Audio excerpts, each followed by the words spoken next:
and Jonesy know what it's all about. From burnouts and doubts to boundaries that stick. We're right here with you through thick and thick. Do what you want because you're grown. You don't need to hustle all on your own. With that voice in your ear when it all goes whack.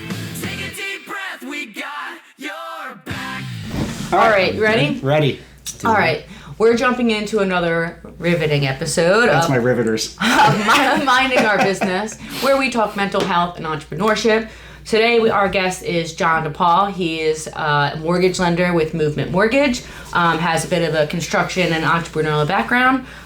So just give us a little bit of gist of you. Give us a little bit of John. A little bit of the background. Who is John? What do you do? So, been doing mortgages now for probably, my gosh, we just talked about when I got here. I don't even know, 22, 23 years. It's weird because you're 25. I know. I just turned 26. What an easy, stable industry to be in. No. And especially with someone that has like major anxiety and panic attacks. So it's been fun. Roller coaster of an industry. This year's been interesting. Started out doing like a bunch of refi stuff and then started building my own business, purchases, big in the local market, a lot of, connections with realtors and companies. So, construction background. So, did you have anxiety before you started this business? Yeah. And it's funny because I feel like when I started it and got licensed, the guys I work with, they were like, this is probably the wrong industry to be in with that issue. Mm-hmm. But I think I kind of flipped it to use it to my advantage too. So. Yeah? Yeah. Like how so?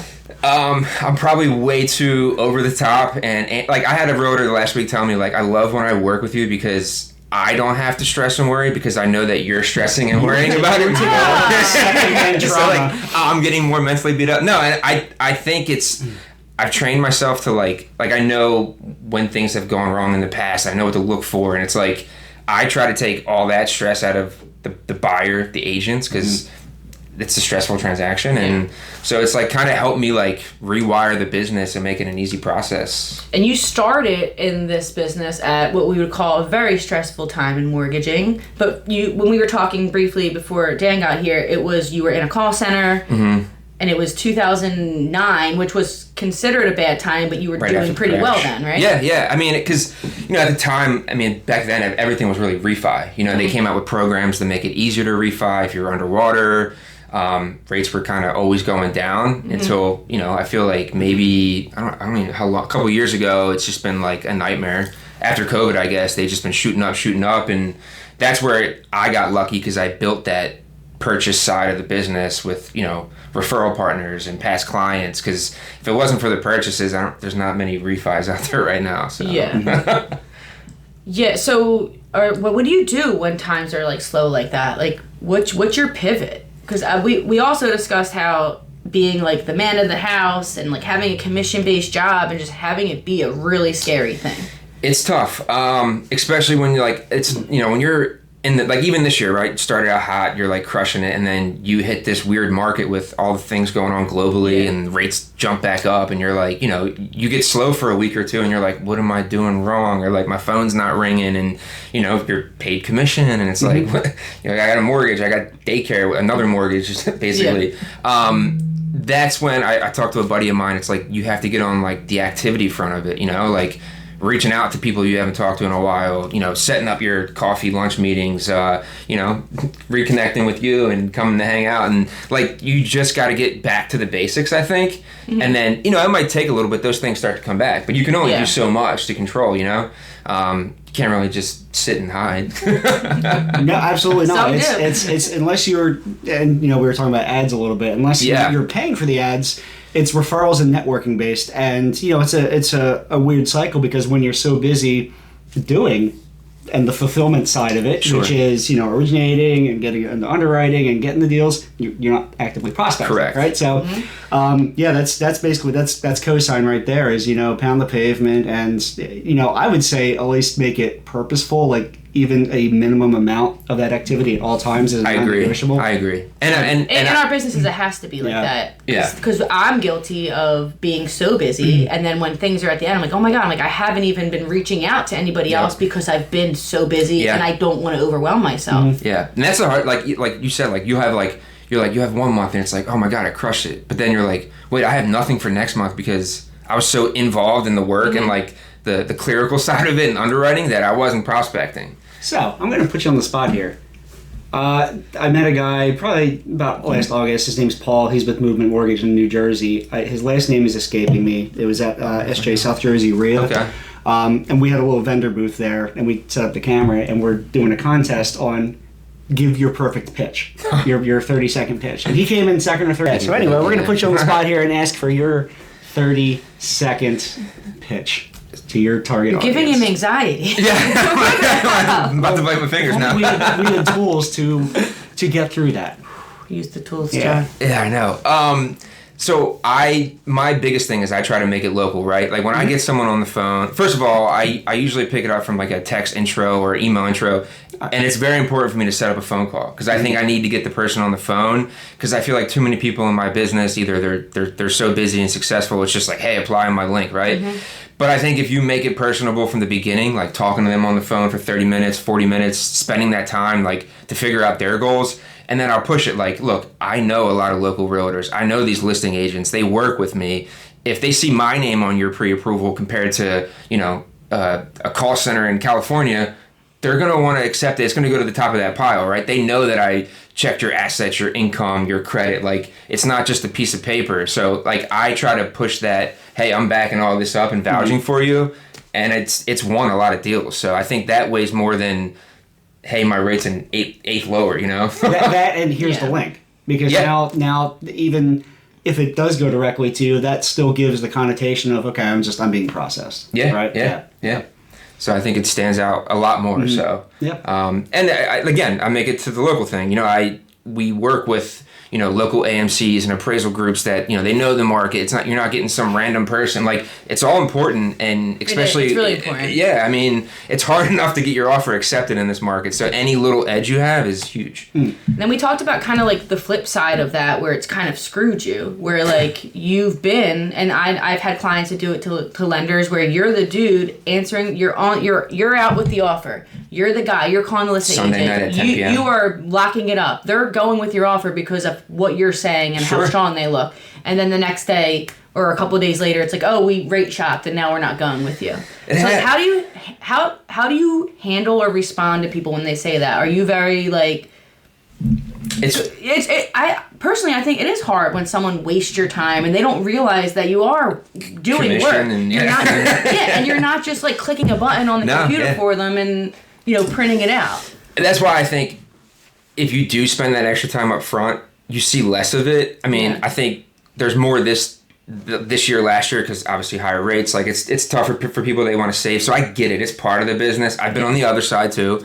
I used to get very upset when it would happen and bug out. Like, some of the guys I work with would probably laugh because I would call them freaking out. Like, what do I do? But you can't dwell on it too long because it's only going to make the situation worse. And I don't like to be a negative thinker. Sometimes my mind runs that way, but I feel like if you dwell on that too much, that same stuff's going to keep happening. So I've talked to a bunch of buddies that are like, dude, you just got to let it go and you just got to find the next one. And it's, there's nothing you can do to really, now, obviously you could try to match it or, bring it back, but some places. Is that part of your like thing with people? It's like, listen, like if you talk to someone else, bring it to me. Or do you try not to say? I try not to. I try not to bring it up instantly. You can see when they do, right?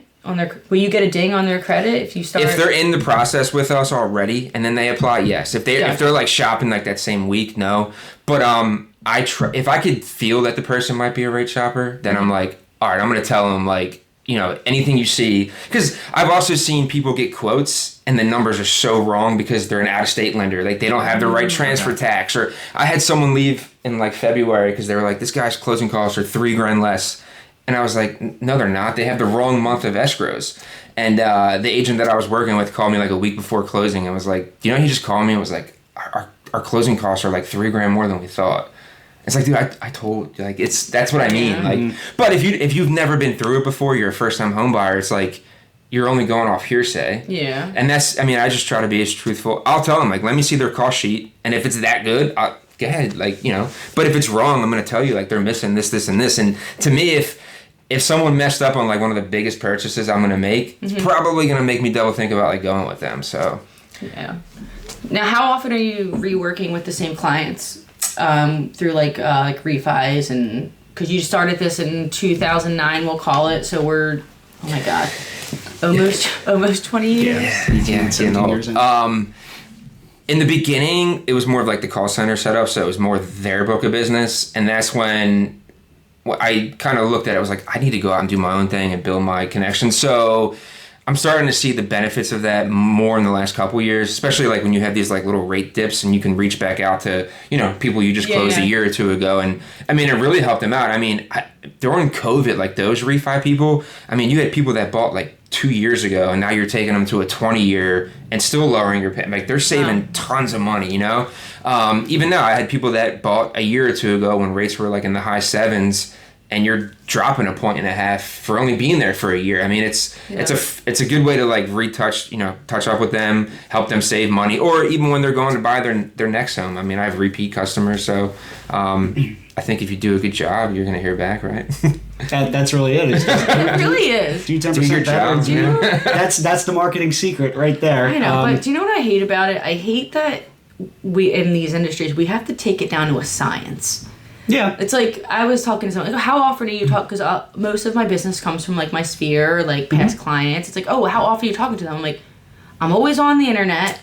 If I see it's someone's birthday, even if we don't talk every day. If I saw it was your birthday, I'd probably write it on Facebook and text you, just because that's what I do for everybody. So I think there's, like, a genuine part that I think comes off when we're talking with people that's what it is. I agree. It's the fact that you'll tell someone, this is great, go, this is better for you. Yeah. A lot of people don't want to do that. Mm-hmm. And I think that's what makes you good at your job. Or I've seen people too, like if they're trying to beat me, right, they'll show something that's totally unrealistic and they can't offer it, and then you get so close to closing and then it changes and they throw the points on or change it. Yeah. And then what are you going to do? You're going to close. And that's what you're saying. Like, and look, I've come, like, the construction background. I mean, like, my dad started his business when he was, my God, I don't even know, like 10th grade in high school. Oh, wow. And he's a people person, and I mean, people look up to him, and I think that rubbed up a lot on me, like, growing up. And he's always told me my whole life, if people like you, they're going to use you and they're going to work with you. And I think it's true, for any business. Think about you. Yeah. Know, like, and trust. Like, the minute someone says marketing, I just think of you, just because friendship. Yeah. Not even for anything else. Mm-hmm. Not that, like, we do a million things together, just, like, even, like, Liz. Like, I don't have a financial person. She's my financial person. Yep. If I had one, she'd be it. Yeah, it's just, that first impression and then, like, becoming close. I mean, how long have we known each other? I mean, I don't even know if I was at Movement. I don't even know how we met. When was the first time we had coffee? I don't even know. I might have still been at, like, Citizens Bank. But it's like you were at Citizens Bank. Yeah. Okay, and that was a long time ago. So you actually, to piggyback off of what I'm saying, how you will push somebody where they need to go. I actually came to you, and I gave you someone else. You sent me to Jason because you couldn't help, and and he got it done. Yeah. So to pivot off of, like. Literally, that's what happened here. Just because of different underwriting frameworks and it was a weird. I don't know. I think Citizens had an overlay with something. It was like an FHA loan or something weird. It was something only like a broker could do. Yeah, be able to do. And I was you just connected like, me with Jason, and then I worked with him for a bit. But yeah, that's how we met. He emailed, couldn't help, but like gave me someone that could. Yeah. So there you go. And then we've stayed cool since. Now we're just cool. And we almost had one deal together. And my friend, we were just about to close, and then she ended up getting like a boatload of cash from like a settlement that happened. I think with her we were family. cleared to close. Yeah. Yeah, we were done. And she wanted to pay cash. Terrible idea. Can't really fight for that one. She paid cash. So I personally think people should. Like, I think it would have been smarter just to have at least a small mortgage. Yeah, absolutely. Small Take the money and do something else with it. And you get the tax benefit. I mean, I know, like, it's not as big as it used to be, but you still get the benefits of writing things off. You can basically turn your house into an investment property at that point. And then leave that other money in the market or make it, anything with it. Make money with the money. Policies. I think the mentality behind it was more like, because it came from, like, her dad and, like, an accident. It was like her mom was like, I want you to do this because I don't want you to ever have to live like how we did. Sure. Paycheck to paycheck, anything. Like, here's All right, a I house. changed my mind. Pay cash and then take out a HELOC on it immediately. And You could do that too. You could do No, that. the Yeah. HELOC would be crazy. To be fair, I didn't really know all this stuff until about 4 or 5 years ago, so not everybody is shat out of the womb knowing these creative I also financing think ways. HELOCs blew up a lot in the last 3 years probably Yeah. because of how high rates. I mean, yeah. Everyone needs and to get an equity. addition. Yeah. Everyone no one's in selling their Levittown right now house. that I talk to, I'm running numbers for them if they sell their house, and they're also getting quotes for an addition. Mm-hmm. That's like how. Yeah. And I'm like, look at your numbers, see what makes most sense for you. Oh, like selling or staying. Or staying. That's Yeah. smart. 'Cause that's how I am right now. It's like, I need a bigger house. We're gonna throw an addition on because I'm not moving anywhere besides Yardley Barrow. Are you going up? We're going out. Okay. We're going out. We can't go up Well, any you're higher. gonna get a We're already in the- skyscraper. yeah. If we went up any higher, we'd be literally in the clouds. Yeah. Which would be Or kind of down. cool. Smacking You could into build like the a window. bunker. We're gonna do we're doing a basement too. Ooh, nice. So we're doing an addition and then an Nice. underground basement. Unless an amazing house in Yardley Barrow comes up that fits my needs.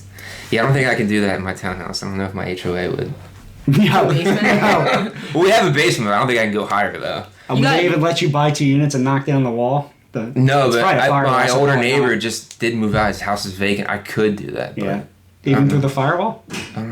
Fuck that wall. As long as we Yeah. don't tell the HOA. Exactly. Yeah. What's all that bag and nothing? Do you know what gets me about HOAs is that I feel like everybody always wants to be free, and then people move into HOAs and they're like, I can't do this, I can't do that. Yeah, Oh, that's a song. God forbid I leave my trash can out one extra day. Wait, do they call it? Do they call I Fine. it? get like a $50 fine. Well, that's nice though. I guess you want the neighborhood to don't look And the neighborhood junky. kid charges $55 to bring it back up for you. It's the perfect scam.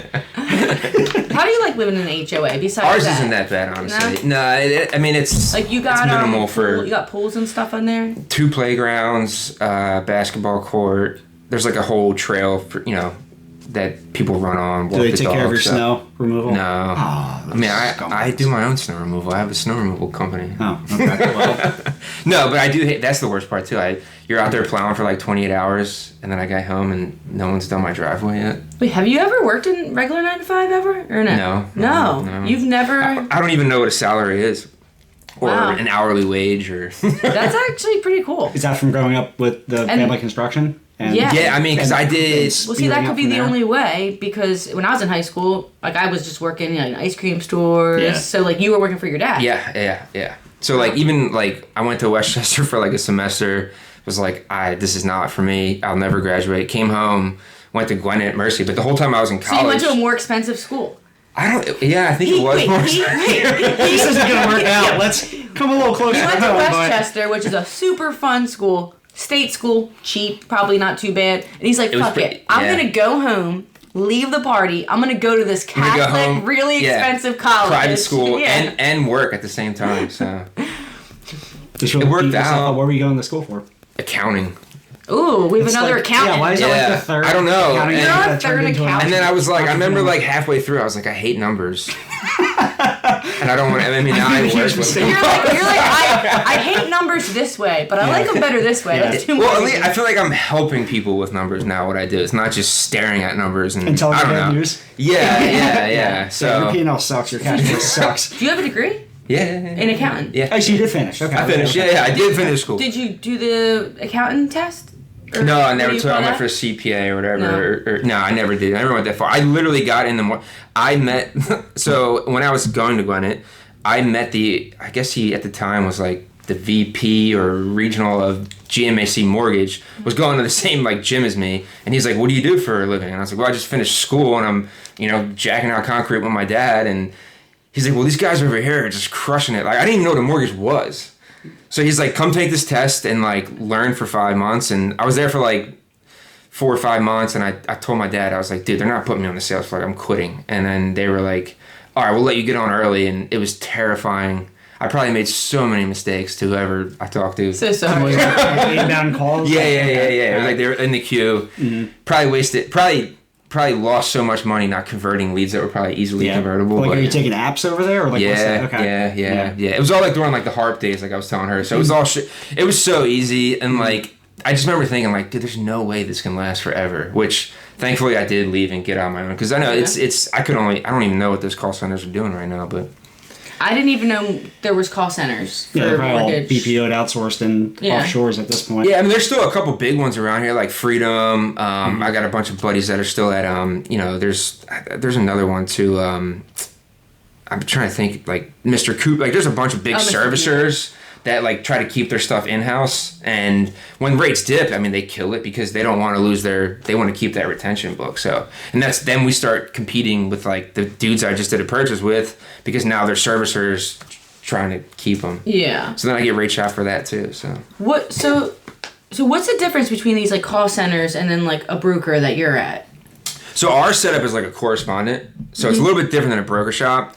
So like we service our own loans, well, like 90% of them. Some stuff we sell off, but everything's in-house, right? Like I talk to my underwriters. I'm very close with my underwriters. They help me out a ton. We have control over like the whole process. The call center stuff, I would never, it's funny, like we would get calls for purchases when I was there, and people would like try to get them off the phone because it would be such a horrific process for that person to do a purchase and a call. You're just another number. Like, you're just getting thrown in there. It's like, you can close. Even when people call me for refis, I'm like, look, you can use whoever your loan's with, and you might close in 3-4 months. We're closing refis in like 10 days right now. It's crazy. You know what I mean? Like, it's just, again, I think it goes back to like setting it up right, putting it in, and like having the clean process. And I don't know. It's just night and day from like what you're trying to get done. Even the HELOC thing, like, you could go to your bank or credit union. They're so bogged up from HELOCs right now that it takes months to close, or the ringer they're put you through.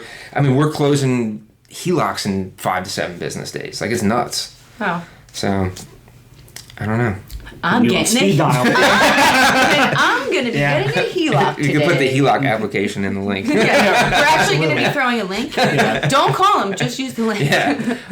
But he will call you back. But he will call you back. Yeah. And then, well, the other thing too is we can broker stuff out too. Like, there's so many crazy loan products came back, like non-QM stuff, like, business bank statement loans for self-employed people, because obviously you're writing a lot of income off. DSCR loans for investment properties.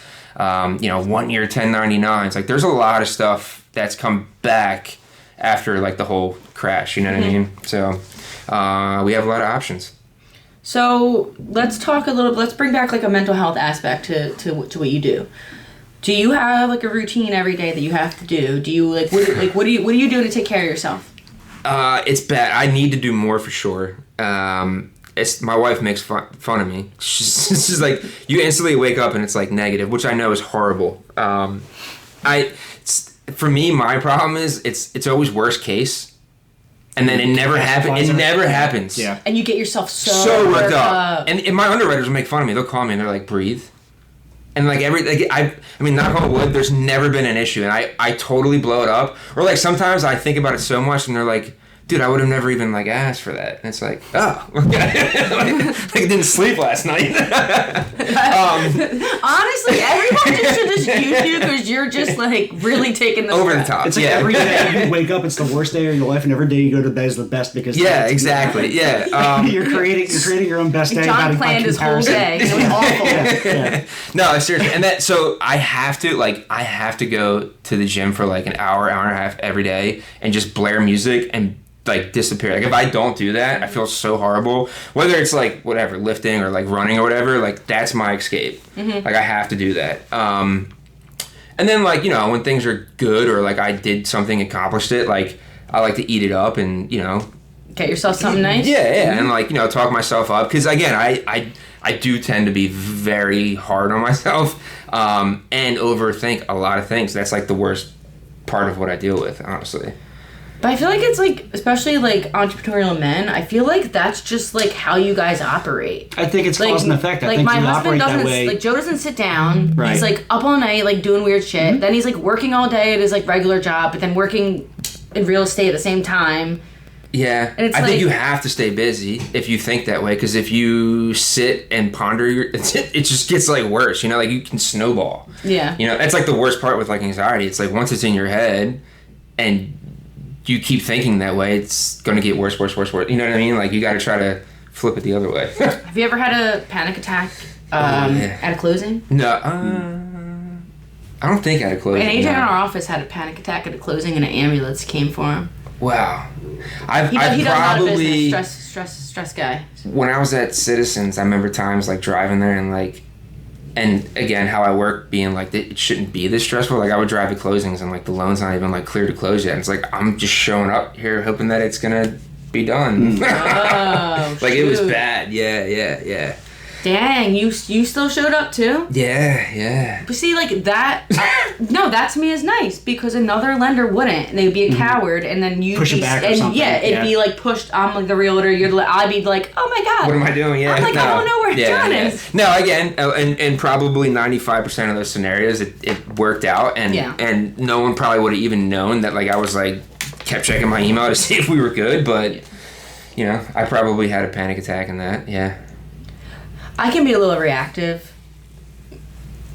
That's all. and yeah, but you turn it inward big time. Oh, I'm inward, but I can be when I'm reactive. If I hit the point where I'm reactive outside, it's like whoever's in front of me, it's like kind of game over. Like they're getting their like wrath. No, you're just getting this like completely different personality from me, and it's hard to.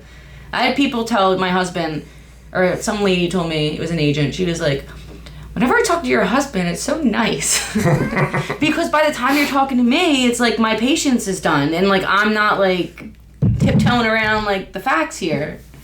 Yeah, I mean, but in this business, you do have to be that way too. Mm-hmm. It took a lot for me, and I think I'm still learning to be assertive without being aggressive. Because that's a big thing for me, is that my assertion can come off very aggressive, but it's because I always think I'm more of like a sensitive like type person. I'm not like this like crazy, so I feel like that's my way of matching that person's energy. Sure, it's like, sure.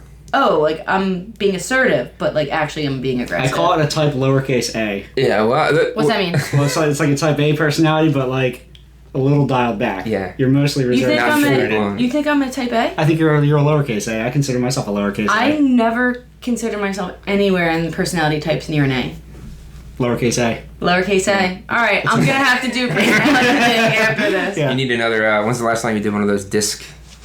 So I did a personality test through Keller Williams, and I don't know. I don't know how I feel about them because it said a lot of things that are really true about me, but then it also said other things. Like I was in the tech field, and I was actually really great in the tech field. In high school, I went to the tech school, and I like scored like the second highest score in like NOCD tests. And this told me that I like didn't have skills in any of that. So then I was like. I actually let the test really bother me because according to my personality, I don't have a realtor's personality. I mean, you guys met me. You don't not, though, and perhaps that's why it works, because everybody and their mom gets their license now, and I see everybody part-time posting on socials, oh, think of me. You've never sold a house. I can tell. Versus What's so hard is that like there was a time I almost never I didn't sell a house. Like, the first house I sold was to ourselves. It takes a while to get pretty going. Badass now you think about it. It gets a while. Tested on myself and anything else. I'm my own greatest realtor. And you left a review, right? Yeah. I'm my greatest co-op. Why'd you only give yourself a 3-star? Fuck, was there 5? What could have been done better? That other personality Jess I was telling you guys out, she came out of it. What a bitch. Yeah. No, but I think in the real estate though, it's more like you said, it's more your personality and connecting with people than I think of some kind of test or like, knowledge, I think everybody wants to work with a certain personality type too. Like I'm not going to be for everybody, and everybody's not going to be for me. Yeah. Like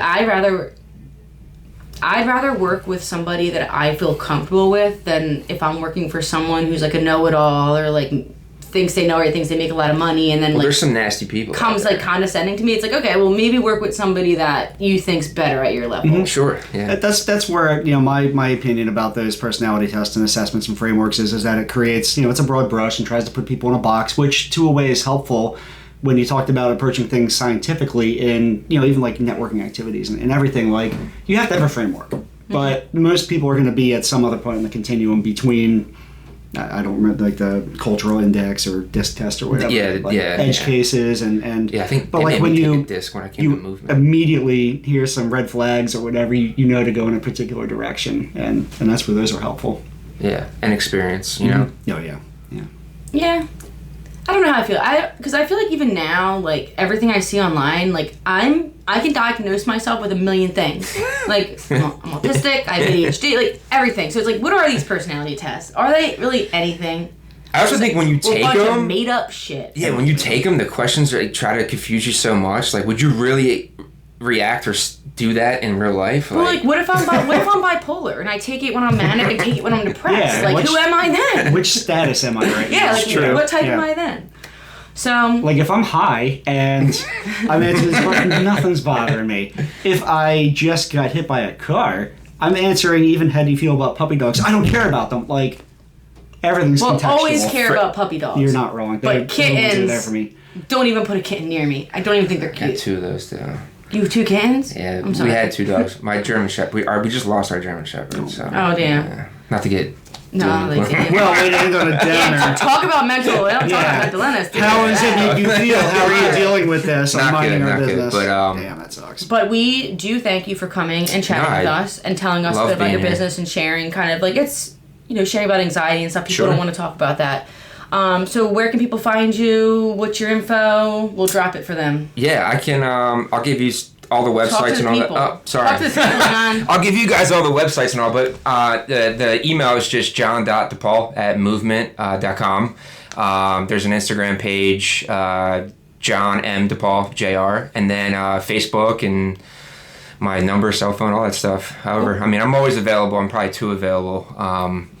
John's got nothing better to do, so call him for your mortgage. Just love talking about mortgages. So. All right. Well, we end the show the same way every time. We don't know why we do it, but we do it, and everyone has to do it. And it's raising your leg in the air. Oh man, I don't even know if I can get it back up over here. You said you were at the gym an hour and a half every day, so we know you've got the ability. You're doing your best, and some days it's a mess, but you're showing up still, so we're very impressed. Feeling the pressure, yeah, we relate. It's okay to not be okay. Minding our business, let's talk it out. Jess and Jonesy know what it's all about, from burnouts and doubts to boundaries that stick.